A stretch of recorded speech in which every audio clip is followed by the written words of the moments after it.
Tema yang saya berikan pada hari ini adalah tentang jemaat Efesus yang ada di dalam kitab Wahyu. Saya berikan tema menghidupkan kasih semula. Saya mengajak kita untuk membuka di dalam Wahyu pasal yang kedua ayat yang keempat. Firman Tuhan berkata, namun demikian aku mencela kamu, mencela engkau, karena engkau telah meninggalkan kasihmu yang semula. Bapak Ibu Saudara yang dikasihi oleh Tuhan, ini adalah perkataan keras yang ditujukan kepada jemaat di Efesus, bahwa jemaat di Efesus telah meninggalkan kasih yang semula. Sebelum kita melihat lebih jauh tentang latar belakang dari perkataan ini, Bapak Ibu, kita lihat cerita yang pernah disampaikan oleh Tuhan Yesus tentang orang Samaria yang baik hati. Kalau kita baca di dalam Lukas 10, di situ dikisahkan ada orang dalam perjalanan, saudara, dia dirampok, kemudian hampir mati. Kemudian dikisahkan lewatlah orang Lewi. Orang Lewi ini adalah orang yang identik dengan orang yang dekat dengan Tuhan, orang yang religius. Tapi ketika orang Lewi ini melihat orang yang mau mati ini, dia lewat begitu saja. Padahal dia dikenal sebagai orang yang rohani. Kemudian orang yang kedua lewat juga, yaitu imam. Imam ini juga sama sebagai orang yang religius. Tetapi juga ketika dia melihat saudaranya yang lagi terkapar mau mati ini, dia pura-pura tidak tahu. Dia lewat begitu saja. Kemudian datanglah orang Samaria ini. Walaupun orang ini yang terkapar mau mati ini adalah orang Yahudi, beda suku sama dia. Dan Alkitab menceritakan juga di dalam sejarah bahwa orang Samaria dan orang Yahudi itu sebetulnya tidak akur. Tapi orang Samaria ini tergerak hatinya oleh belas kasihan dan menolong orang yang terkapar mau mati ini. Nah, dari kisah ini, Bapak Ibu Saudara, kita belajar bahwa Lewi dan imam merupakan gambar nyata dari kualitas rohani jemaat Efesus. Jadi jemaat Efesus ini saya katakan mirip sekali dengan imam dan orang Lewi ini. Melakukan kegiatan kerohaniannya, aktivitasnya, melakukan semua kegiatan kerohaniannya dengan baik. Tapi Bapak Ibu Saudara tidak punya kasih. Tidak punya kasih. Kita akan melihatnya lebih jauh lagi. Jemaat Efesus itu digambarkan seperti apa? Jemaat Efesus itu digambarkan secara kerohanian aktif dan tekun. Firman Tuhan berkata, aku tahu segala pekerjaanmu, baik jeripayahmu maupun ketekunanmu. Aku tahu bahwa engkau tidak dapat sabar terhadap orang-orang jahat, bahwa engkau telah mencobai mereka yang menyebut dirinya rasul, tetapi yang sebenarnya tidak demikian, bahwa engkau telah mendapati mereka pendusta, dan engkau tetap sabar dan menderita oleh karena namaku, dan engkau tidak mengenal lelah. Bapak Ibu Saudara yang dikasihi oleh Tuhan, jemaat di Efesus ini tampak begitu aktif, tekun, tahan dalam penderitaan untuk mendatangkan kemuliaan bagi Tuhan. Nampaknya begitu, Bapak Ibu Saudara. Namun sesungguhnya mereka telah meninggalkan sesuatu yang penting, yaitu kasih. Ini yang dilupakan oleh jemaat di Efesus. Seperti orang Lewi tadi, seperti para imam tadi. Boleh dikatakan pekerjaan jerilah mereka luar biasa. Ketekunan mereka, ketegasan mereka terhadap ajaran palsu juga luar biasa. Saudara, kalau kita lihat di dalam Matius 5 ayat 20, di situ Tuhan Yesus pernah berkata kepada murid-muridnya, "Jika hidup keagamaanmu tidak lebih benar daripada hidup keagamaan ahli-ahli Taurat dan orang-orang Farisi, sesungguhnya kamu tidak akan masuk ke dalam kerajaan surga." Bapak Ibu Saudara yang dikasihi oleh Tuhan, orang Farisi, ahli Taurat, orang Lewi, para imam itu sudah benar. Sudah benar. Namun Tuhan Yesus berkata, kamu harus lebih benar. Mereka itu sudah benar, tapi kamu harus lebih benar. Nah, itu juga yang terjadi dengan jemaat di Efesus, Bapak Ibu Saudara. Mereka begitu aktif dalam kehidupan kerohanian mereka. Mereka tahan dalam penderitaan mereka, tetapi Tuhan mau mereka lebih benar. Apa yang dilakukan mereka itu sudah benar, tapi mereka harus lebih benar. Kalau tidak, kamu tidak akan masuk ke dalam kerajaan surga. Kesalahan fatal yang dimiliki oleh jemaat di Efesus adalah kehilangan kasih semula. Memang kamu telah melakukan ritual-ritual keagamaan, kamu telah melakukan hal-hal yang baik, namun kamu kehilangan kasih yang semula. Aku mencela kamu karena engkau telah meninggalkan kasih yang semula.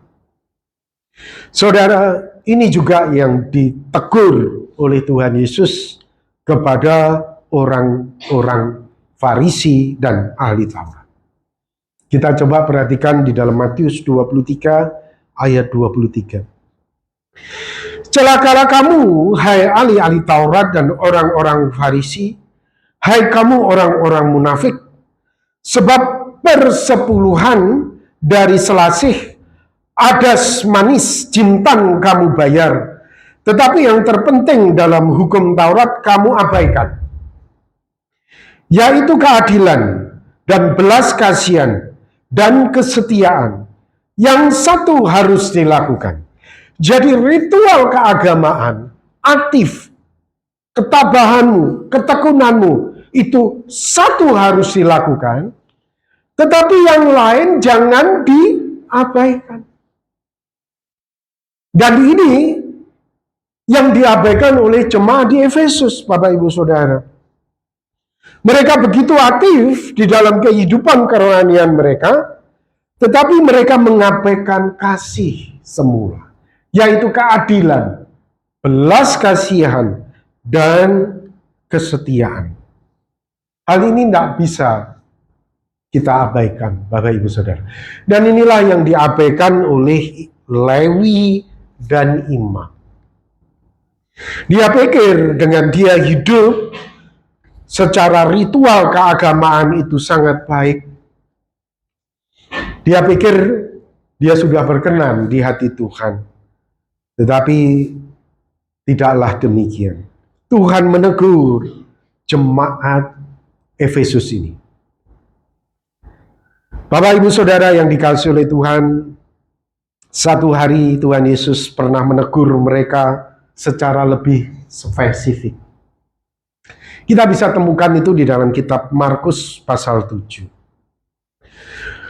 Orang Yahudi, orang Farisi, para imam ini ya, religius, tapi tidak peduli terhadap orang tuanya sendiri. Tuhan Yesus pernah berkata seperti ini. Karena Musa telah berkata, hormatilah ayahmu dan ibumu, dan siapa yang mengutuki ayahnya atau ibunya harus mati. Tetapi kamu berkata, kalau seorang berkata kepada bapak atau ibunya, apa yang ada padaku yang dapat digunakan untuk pemeliharaanmu, sudah digunakan untuk korban, yaitu persembahan kepada Allah. Maka kamu tidak membiarkannya lagi berbuat sesuatu pun untuk bapaknya atau ibunya. Dengan demikian firman Allah kamu nyatakan tidak berlaku demi adat istiadat kamu. Dan banyak hal lain seperti itu yang kamu lakukan. Jadi Bapak Ibu Saudara yang dikasihi oleh Tuhan, demi adat istiadat, demi ritual keagamaan, kita mengabaikan kasih terhadap sesama kita. Kita mengabaikan kasih terhadap orang tua kita. Kita mengabaikan kasih terhadap anak-anak kita. Kita mengabaikan kasih terhadap tetangga kita, terhadap saudara kandung kita, terhadap rekan-rekan kita, dengan alasan ritual keagamaan. Dengan alasan bahwa aku telah melakukan kegiatan pelayanan. Saudara, itu bukanlah yang Tuhan inginkan. Saudara, semua tindakan kita itu harus didasarkan atas kasih.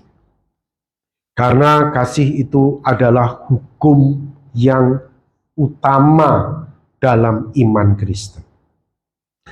Ada yang bertanya, guru, hukum manakah yang terutama dalam hukum Taurat?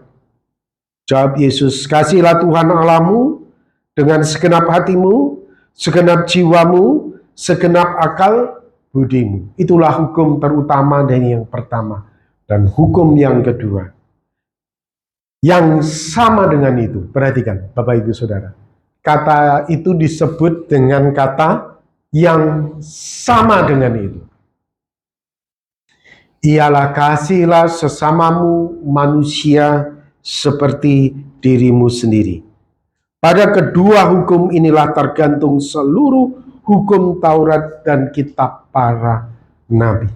Bapak Ibu Saudara yang dikasihi oleh Tuhan, penting kita untuk meletakkan semua tindakan, semua perilaku kita itu di atas dasar kasih. Kasih, ini yang hilang dari jemaat Efesus pada waktu itu. Oleh sebab itu Tuhan mengingatkan, ingatlah betapa dalamnya engkau telah jatuh.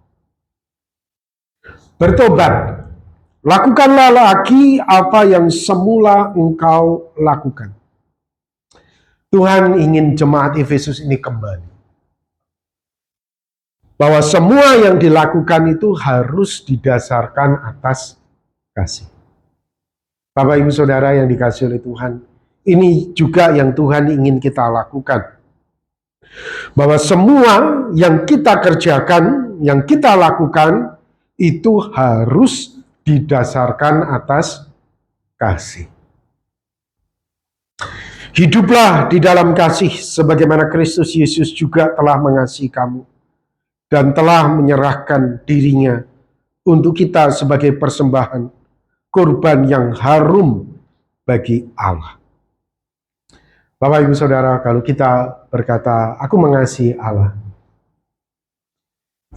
secara otomatis Bapak Ibu Saudara, engkau pasti mengasihi sesama. Yohanes pernah berkata, jika seorang berkata, aku mengasihi Allah, dan ia membenci saudaranya, maka ia adalah pendusta.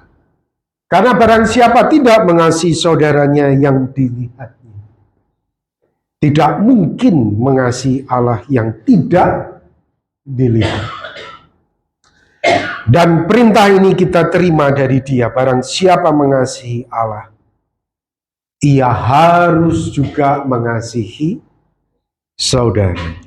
Nah, Bapak Ibu Saudara yang dikasihi oleh Tuhan, kalau kita berkata bahwa kita mengasihi Allah, pasti kita itu mengasihi sesama kita. Pasti kita itu mengasihi sesama kita. Nah, kemudian Tuhan memperingatkan jemaat Efesus, jika tidak demikian, jika kamu tidak mau bertobat, aku akan datang kepadamu, aku akan mengambil kaki dianmu dari tempatnya, jikalau engkau tidak bertobat. Kaki dian itu seperti ini, Bapak Ibu Saudara. Dalam bahasa orang Ibrani itu menyebutnya manorah.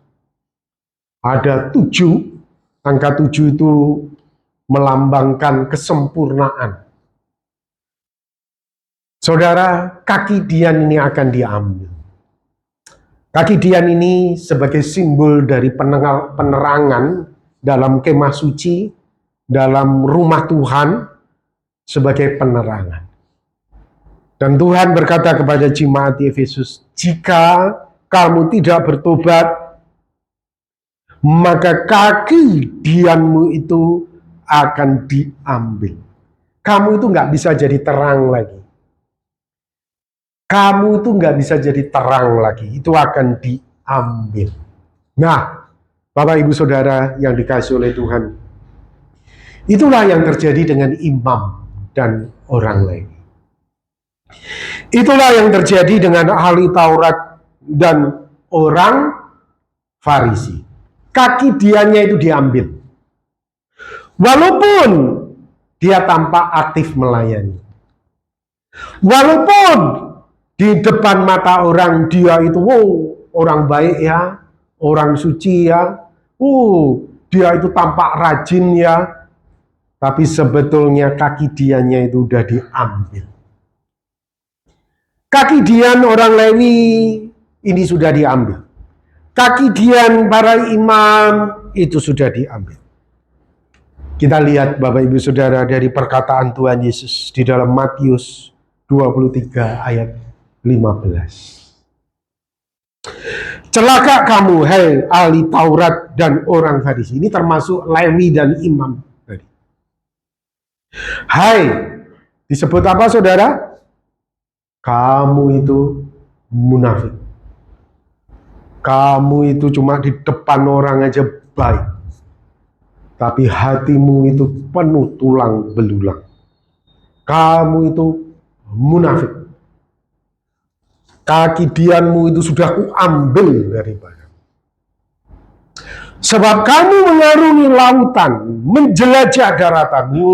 Betapa tekunnya, betapa luar biasanya untuk menunjukkan kepada orang-orang di sekitarnya betapa salehnya dia, betapa luar biasanya dia. Untuk menobatkan satu orang saja menjadi penganut agamamu. Sesudah ia bertobat, di situ dikatakan apa? Kamu menjadikan dia orang neraka. Yang 2 kali lebih jahat daripada kamu sendiri. Jadi Bapak Ibu Saudara, orang Lewi yang lewat tadi itu loh, para imam yang lewat tadi itu yang membiarkan saudaranya sendiri mau mati karena dirampok, ya saudara, demi kepentingan. 2 orang ini rela melewati lautan untuk menobatkan satu orang.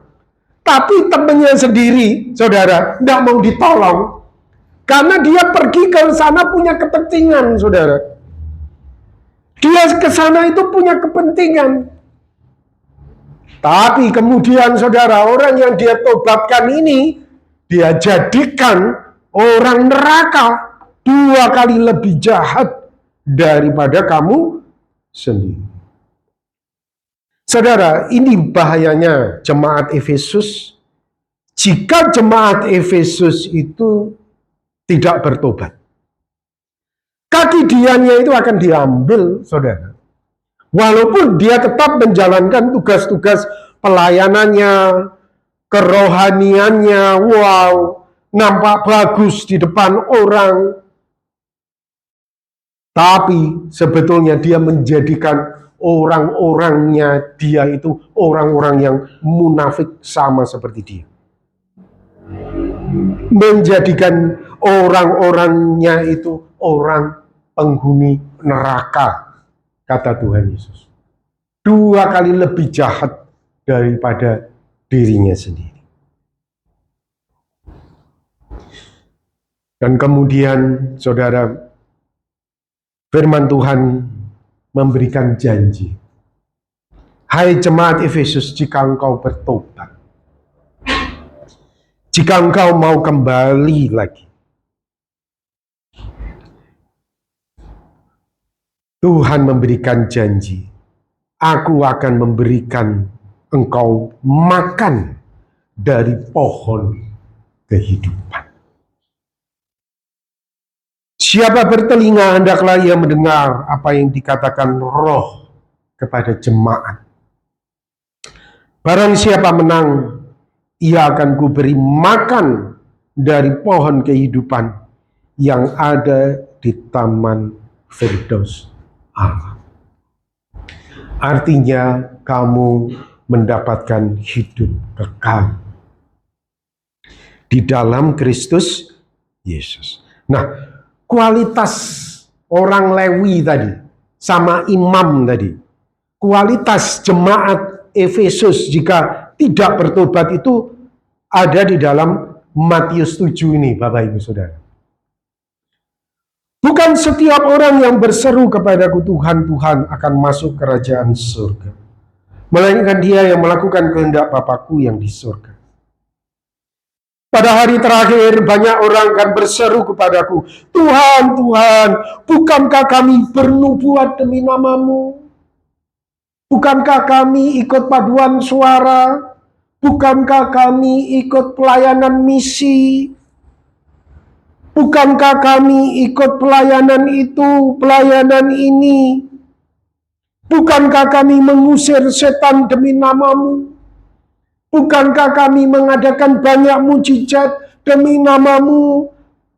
Ikut dalam pelayanan doa, ikut dalam pelayanan perkunjungan, ikut dalam pelayanan, wah saudara banyak kesibuk gitu. Namun Tuhan Yesus berkata, pada waktu itulah aku akan berterus terang kepada mereka dan berkata, aku tidak pernah mengenal kamu. Hanya daripadaku kamu sekalian pembuat kejahatan. Saudara, ini yang akan terjadi pada jemaat di Efesus. Kamu melakukan kegiatan keagamaanmu itu baik. Tapi kasihmu itu tidak boleh diabaikan. Keadilan, belas kasihan, kesetiaan, itu tidak boleh diabaikan. Ini sudah baik kamu lakukan. Ikut pelayanan misi, ikut paduan suara, ikut ini, ikut itu. Tapi kasihnya ini juga kamu harus tetap hidup.